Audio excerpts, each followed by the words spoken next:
नमस्कार, आप देख रहे हैं सी न्यूज भारत और मैं हूं आपके साथ ज्योति श्रीवास्तव। वक्त हो गया है बुलेटिन का।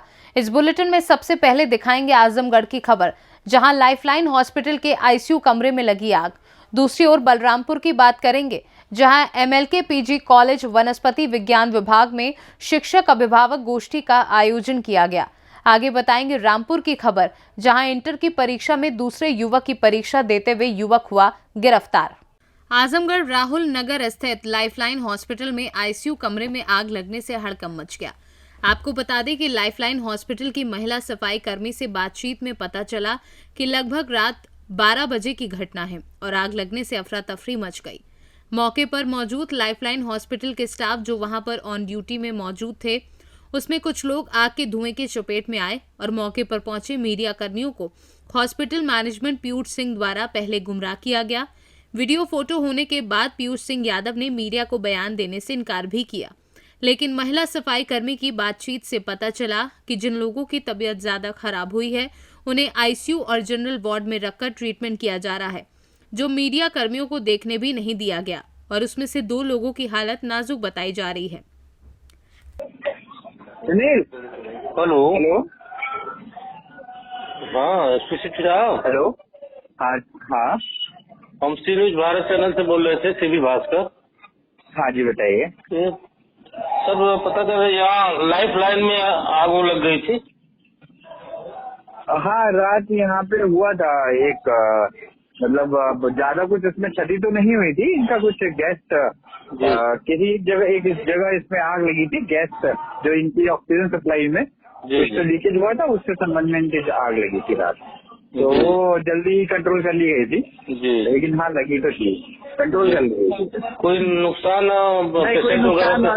नहीं निमन और कैसा भी कोई नहीं हुआ था, ऐसा कोई लॉस नहीं हुआ था जी सर।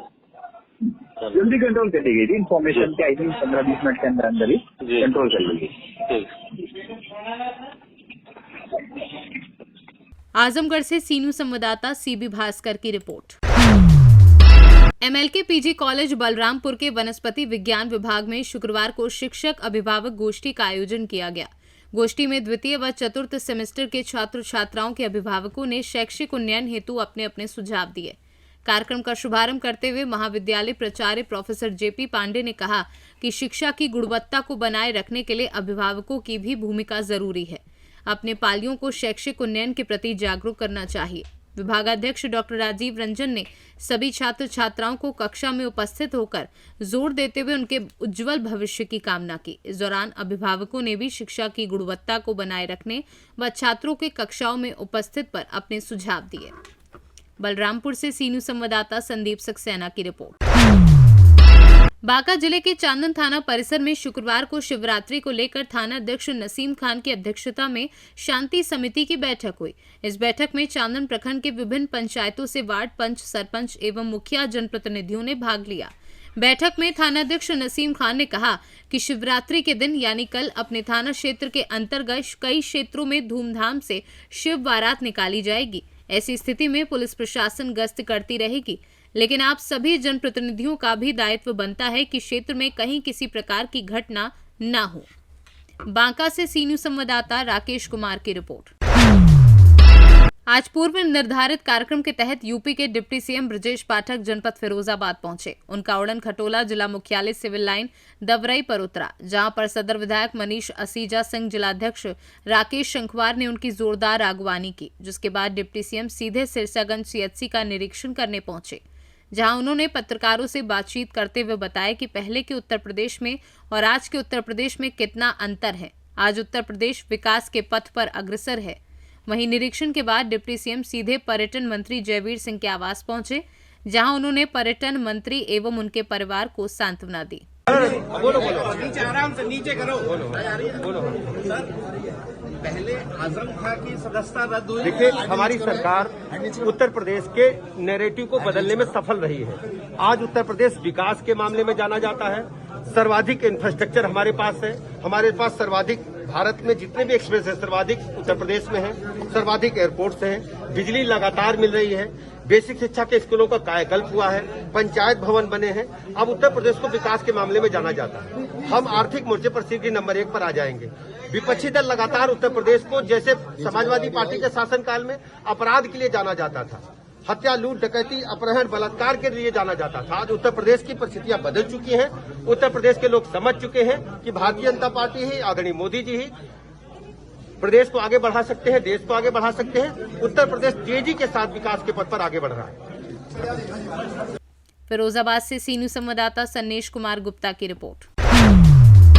कोतवाली टांडा क्षेत्र में इंटरमीडिएट की परीक्षा में एक सॉल्वर युवक को पुलिस ने गिरफ्तार कर लिया है। एक युवक के स्थान पर दूसरा अन्य युवक बैठकर इंटर की परीक्षा दे रहा था। इसी दौरान ड्यूटी पर तैनात एक शिक्षक को इस युवक पर शक हुआ, जिसकी कड़ाई से पूछताछ की तो ये युवक किसी युवक की परीक्षा दे रहा था।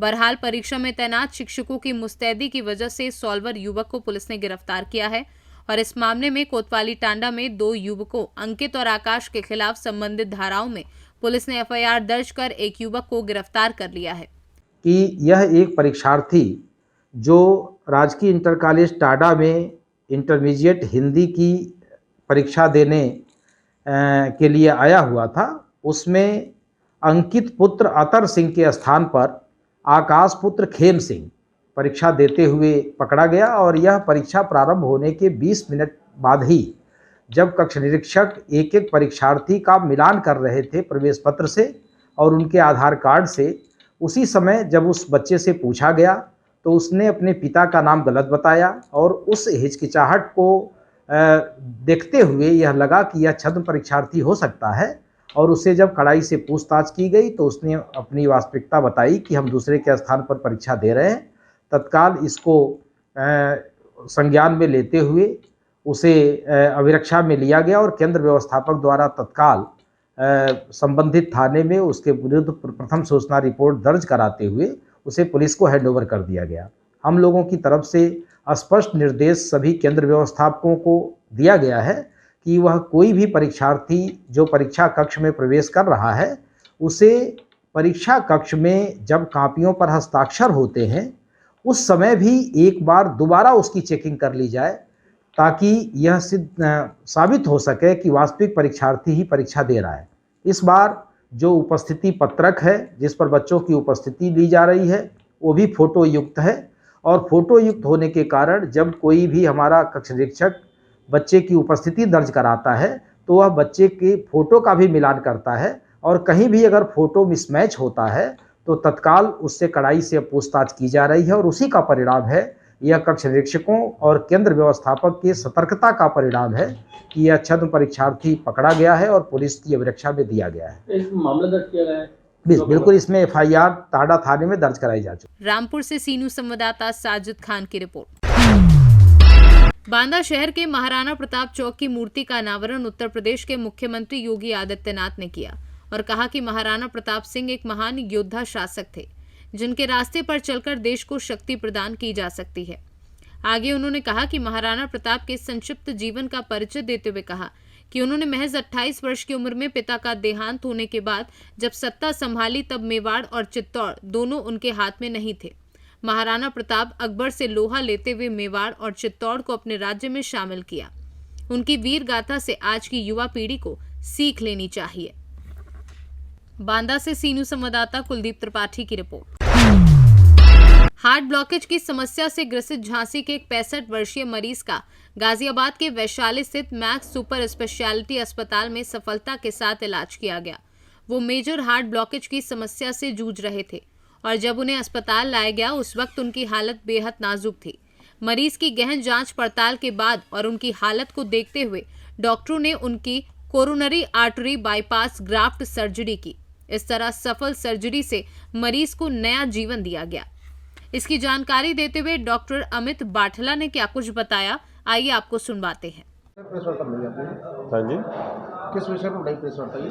आज प्रेस वार्ता मैंने इस विषय में बुलाई है कि हमने झांसी के जो मरीज मिस्टर ब्रिज किशोर सिंह को इनको हमने ऑपरेशन किया बाईपास सर्जरी, वो आज हमारे साथ ही उपस्थित हैं और ये एकदम सकुशल अपना जीवन व्यतीत कर रहे हैं। कि जिस मरीज का आपने ट्रीटमेंट किया है तो ऐसे कौन सी चीज़ें थी जो सबसे ज़्यादा क्रिटिकल थी इन पेशेंट के अंदर जिन्हें आप लोगों ने सफलतापूर्वक पूरी तरह से इलाज किया? ये एक बहुत ही अलग हमारे लिए मरीज थे, क्योंकि इनकी नाड़ियों में, इनकी धमनियों में 11 छल्ले पड़े हुए थे। ऐसी स्थिति में हमें ऑपरेशन के लिए पैर की नस लगाने के लिए जगह मिलना बड़ा मुश्किल हो जाता है। इनकी हमने जांच करा के बहुत अच्छे से जांच को देखा और हमने पाया कि हम इनका ऑपरेशन कर सकते हैं। और इनको ऑपरेशन टेबल पे हमने देखा कि नाड़ियाँ बहुत कम जगह थी जहाँ पे हम इनको सक्सेसफुल वो अपनी नाड़ी लगा सकते थे। और आज ये हमारे साथ बैठे हैं, हमने इनकी तीनों नाड़ियों में एक एक पैर की नस निकाल के लगाया है, जिससे हम अपने हिसाब से बहुत अच्छा ऑपरेशन करते हैं। मैक्स वैशाली मैक्स वैशाली ने अपनी तरफ से पेशेंट के लिए ऐसी कौन सी सुविधाएं मुहैया कराई? हमारे यहाँ पेशेंट की केयर बहुत अच्छी है और हम कोशिश करते हैं जो हमारे मरीज बाहर से आते हैं उनको हम एक फ़िक्स बजट के अंदर कर देते हैं। फ़िक्स बजट का मतलब होता है कि उस बजट से ऊपर खर्चा नहीं जाता। तो अधिकतर मरीजों हम कहते हैं कि हमारा ये पैकेज रेट है, हम इससे ऊपर खर्चा नहीं करेंगे। अगर आपको 2 दिन एक्स्ट्रा भी लगेगा रुकने में तो हम एक फ़िक्स बजट के अंदर इनको वापस कर देते हैं, जो लमसम 2.5 से 3 लाख के बीच का है। क्या इस वक्त ये पूरी तरह से स्वस्थ हैं? हमारे हिसाब से अभी क्लिनिकली ये पूरी तरह से स्वस्थ है। ठीक। ब्यूरो रिपोर्ट, सी न्यूज़ भारत। सहावर के गंज डुंडवारा रोड स्थित गैस सिलेंडर रिफिलिंग की दुकान में गुरुवार की सुबह अचानक आग लग गई। आग ने दुकान में रखे सिलेंडरों को चपेट में ले लिया, जिससे धमाकों के साथ सिलेंडर फटने लगा। चीख पुकार पर घर में फंसे परिवार के लोगों को बमुश्किल बाहर निकाला। सूचना पर आधा घंटे बाद पहुंची दमकल ने आग पर काबू पाया है। कासगंज से सीनू संवाददाता भीष्मपाल की रिपोर्ट। जनपद सिद्धार्थनगर के राज दरबार होटल में अखिल भारतीय सर्वजन हित पार्टी द्वारा सम्मान समारोह रखा गया, जिसमें विनोद कुमार शुक्ला को सिद्धार्थनगर से मनोनीत किया गया और भारी संख्या में कार्यकर्ता पहुंचकर फूलमाला पहनाकर स्वागत गीत गाया। वहीं राष्ट्रीय अध्यक्ष श्याम नारायण दुबे ने कहा कि विनोद कुमार शुक्ला के जनपद में प्रथम आगमन को लेकर कार्यकर्ताओं द्वारा फूलमाला पहनाकर स्वागत किया गया है।